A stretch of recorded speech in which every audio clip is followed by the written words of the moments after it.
Hi everyone, I hope you're all having a good week and welcome back to my podcast, Life of an Artrepreneur. So I'm doing another one of my episode requests this week, which is going to be all about your work environment, how that can impact your work, your mentality, and how to make your studio space more functional. My art studio is a space of my own, which is what I'm in now recording this podcast, where I can completely immerse myself in work, completely switch off from everything else and just really concentrate. I draw in here, I record YouTube videos and my podcast in here. I package everything up in here, I do admin in here, I print. And to be honest, it is a small space. It was the small bedroom of the house, which we kind of converted into more of an office or like studio space. And as the years have gone on and as my work has developed and my business has grown, I've found like new places for things in here in terms of like storage, and I've rearranged stuff. I've made it more of my own and I've made use of the space that I've got really. So I think having an office or a studio space that's quiet where you can switch off and concentrate is so important as a creative person. I think your mind is going at 100 miles an hour anyway with loads of different ideas and you're thinking about 100 things at once all the time, that I definitely need a space where I'm just on my own and I have that freedom to kind of explore things and be creative. I'm definitely someone who gets annoyed if I'm like distracted or get disrupted when I'm in like a flow state of work, like deep in thought and concentrating. If that gets disrupted, then I'm like, oh. So this is why this space and having a space that's your own is so good as an artist. So how much can your environment impact your work and your mentality? Massively. That goes without saying. Your physical surroundings can influence your mood and your productivity so much. So as a creative person, taking it back years, I did quite enjoy college and uni for like the social aspect of bouncing ideas off each other and sharing like a shared studio space, if you will, with other people. But the distraction of that meant I couldn't get anywhere near as much work done as I would have done if I was just working on my own for a few hours. If I'd have spent the same amount of time or less headphones in, cracking on with what I'm doing, really concentrating, I know that I would have got loads more done. So for me personally, I do prefer working on my own. I like having no one telling me what to do or how to structure my day. I like to have control of that and kind of make that work for me. I think for me, working with other people is too distracting, and I don't like having the 100 mile an hour brain and everyone else's input around me. I think it's too much.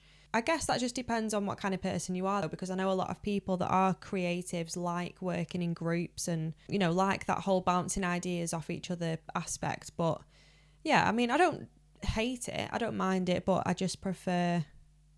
I know that I work better on my own, if that makes sense. I then worked at the kitchen table downstairs, but that wasn't really very good because I'd be, trying to work, trying to concentrate, and my parents are obviously just trying to get on with their own daily life. And every time someone came round, I'd had to like move everything, put it all away in cupboards, bring it all back upstairs, put all my materials away, get rid of all the clutter. I couldn't film down there because it was too distracting. It just wasn't like a sustainable way to work, the way that my kind of business was going down with the filming aspect, and just, taking over the whole kitchen wasn't really ideal. So that's when we made the small bedroom into my current art studio, which is way better because it's my space, it's quieter, I can film in here. And I think if you're an artist, having an art studio space is essential as your business grows, because you have more artwork, you have more stock, more materials. I just feel like everything expands. Like you just need a bigger space and you need something that's your own. I also think your environment isn't just like your immediate surroundings, but it's also the social media content that you consume and the conversations that you have with those around you.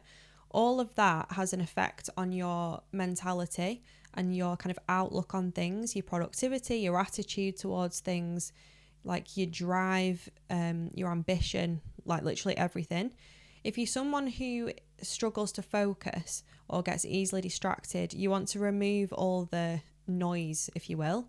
So like all those toxic habits and like draining conversations. You want to be around people who inspire you and like help you dream bigger and see things in a completely different way and different perspective. And you want to be around people who are excited and genuinely interested in what you're doing. You want to do the best you can to consume positive content online. I know that that's not always possible, but you can kind of filter out all of the rubbish just by, unfollowing just rubbish accounts that you followed for ages and just following people that are like motivating and not spending hours and hours scrolling, because everything affects your mentality and you need like a strong, positive, determined mentality to constantly kind of drive your business forward. So as long as your surroundings and what you're consuming is having a positive impact on your mood, then your productivity and your artwork and everything like that shouldn't suffer. There's other physical surroundings that can have like a psychological effect, like lighting, sound, colour. My boyfriend Conrad, who's been on previous podcast episodes and he's been in a few of my vlogs, you might have seen him around. His office is literally the perfect example of this. He'll like the fact that I've said this as well. But he's always buying like random stuff from Amazon or wherever. I'm always like, why have you bought that? It's just clutter, like you don't need that. Or why have you spent so much on this? Like what's that gonna do? Or why are you getting this? It's so over the top. But actually when he sets it up in the office and he has it all sorted, it's actually really functional, and I want to work in his office because it looks like, you look at it and you just want to, it's a space that you want to be in. I'd say it's a similar size to mine. He's got like a huge whiteboard behind him. He's got lights everywhere that can kind of change colour, and he can dim them, he can make them brighter. He's got a desk that can go up and down and he can adjust the height of it with like a touchpad. So if he's been sat down for ages, he can like raise it up and then do a bit of work standing up. And he's even got like a walking pad, like a treadmill, that sometimes he puts under his desk. So if he's working and he's not really been that active, like in the afternoon or whatever, wants to stretch his legs, he can literally start walking on the walking pad. And I've seen a few, like obviously when he got that, I was thinking, what on earth are you doing? But since then, I've seen like a few people doing that, and you think it's crazy, but it's actually quite a good idea. And it is quite over the top, but it works. He's always got like chill music on, everything's always very neat and clean and organised, and it just makes you want to work in there. He's bought me stuff for like my office and my studio space before, like this iPad holder. And I think he got me this for my birthday, and obviously I thought, thanks, don't really want this. But actually, it helps so much, because when I've got a really big piece on my drawing board and my iPad can't like fit onto it, or it covers part of the drawing, I can then put it on this and have it separate. Whereas I just never thought to buy like little things like this that can just make things easier and help you while you're working. So yeah, although little bits and bobs like that you might not buy, or you might think it's just clutter, it can actually improve the whole functionality of your workspace. So things like this actually are worth buying. However, Conrad's not an artist. He doesn't have any artwork or materials or drawers full of like inks, prints, paper, pencils, packaging, stuff like that, drawing board, loads of filming equipment. So obviously his space is a lot cleaner, very simple. But as an artist, for me anyway, in here, it's kind of like organised chaos. But I mean, I know where everything is. It is neat and tidy. I don't leave stuff like absolutely everywhere. But someone that might come in here, if I've not kind of cleaned up a little bit of my packaging on the floor, or there's some prints over there that need packaging up, or whatever it is, they'll probably think it looks a bit crazy and all over the place. But no one else works in here. It's just me. So it works for me. I know where everything is. And I think that's the main thing. So how do you actually create a functional art studio? So firstly, you want to consider the layout of the room and make the most of the space, no matter how small or big it is. Once you've set up your desk and your chair, which is obviously the main thing, and maybe you've got a set of drawers in there, you then want to arrange your materials for efficiency. So for example, I've got all the main coloured pencils that I use here, literally right next to me, in an organiser.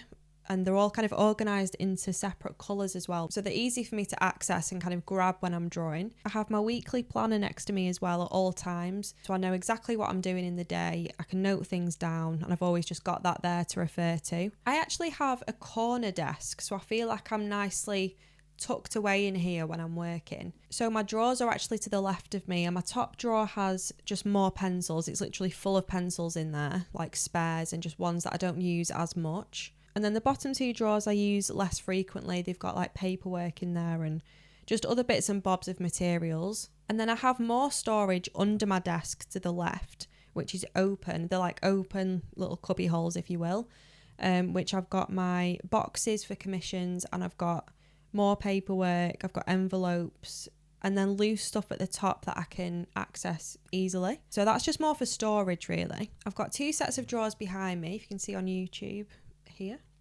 And I've got my big Canon Pro 300 printer on top of them. So I've got the drawers kind of pushed together, and I'm using that space on the top to have my printer on. In these drawers, I've got like my inks, mounts, prints, paper, like all my thank you notes, packaging bits, certificates of authenticity, all that kind of stuff is in those drawers. So they're much neater than these ones that I kind of access all the time. Behind the door, which you can't see on here, but there used to be a little TV in like a bit of a cubby hole again, that is kind of in the fitted wardrobes. We got rid of that TV, and now I've got all my smaller scale original artwork in there, which is really good because it's quite a good like deep space for me to kind of store them, and it saves me kind of stacking them up on the floor or here.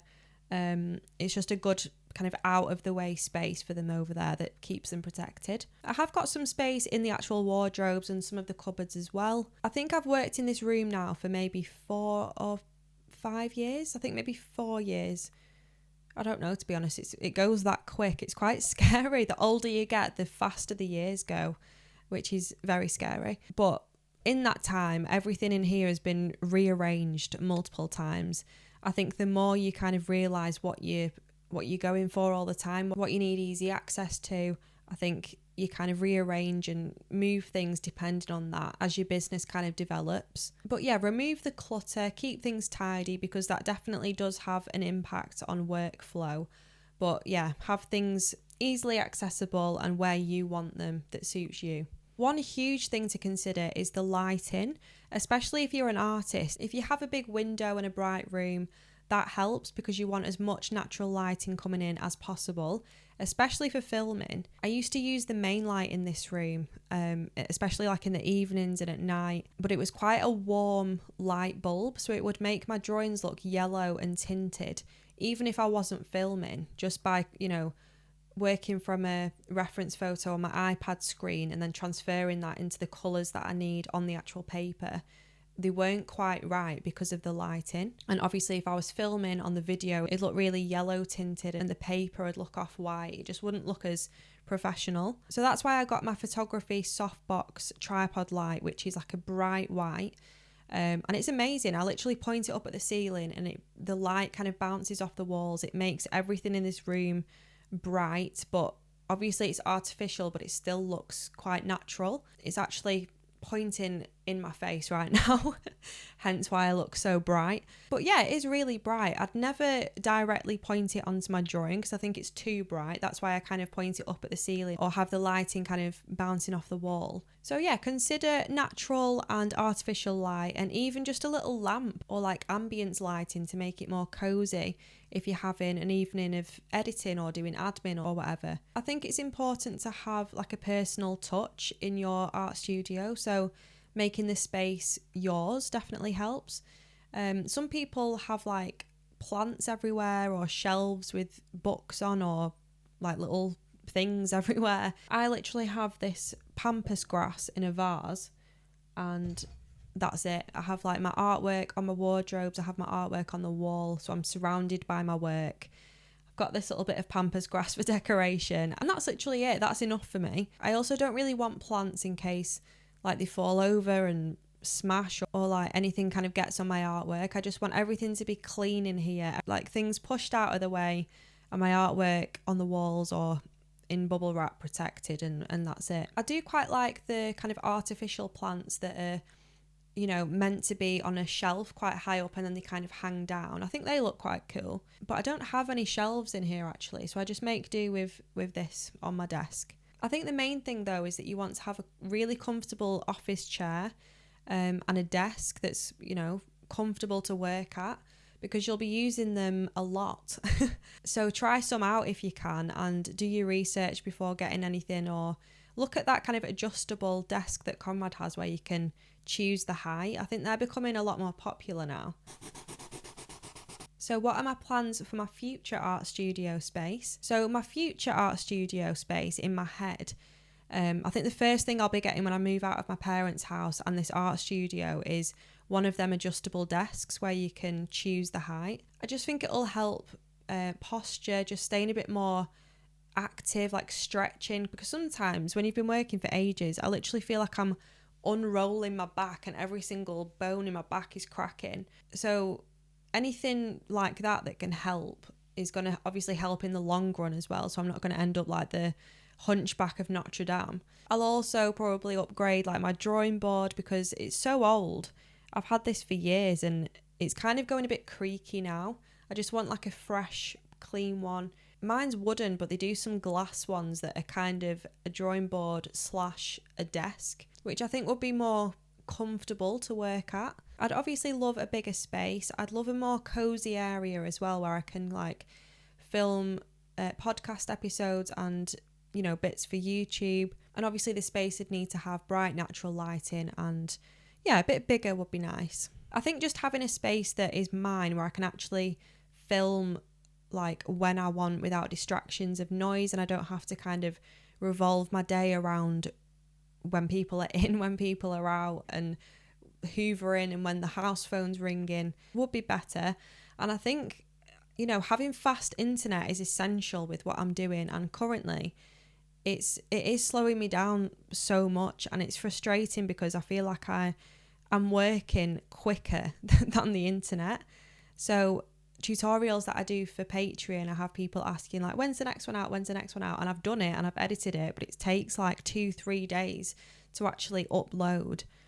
And yeah, it is frustrating, but I do the best that I can with it whilst I'm here. But I think the environment that you're in does impact you in the way that you think and your mentality and your productivity, everything. If you feel like you're in a like limiting environment, then think about what you can do to change that. But then at the same time, you kind of want to just make the most of whatever situation you're in, whatever space you have. Just try and make it work for you for the time being. And you don't need a huge space to start off with. I feel like every artist at some point has worked on the kitchen table and like taken over the whole kitchen. But yeah, I'm excited for my future art studio space and work environment, definitely.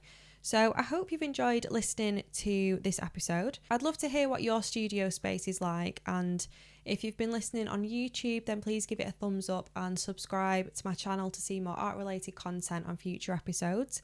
And if you've been listening on Apple Podcasts or Spotify, I'd love it if you could share the episode, leave a review, and let me know what you thought. So I hope you all have a good rest of the week and you're not too stressed on the run up to Christmas. And I'll be back next week with a brand new episode.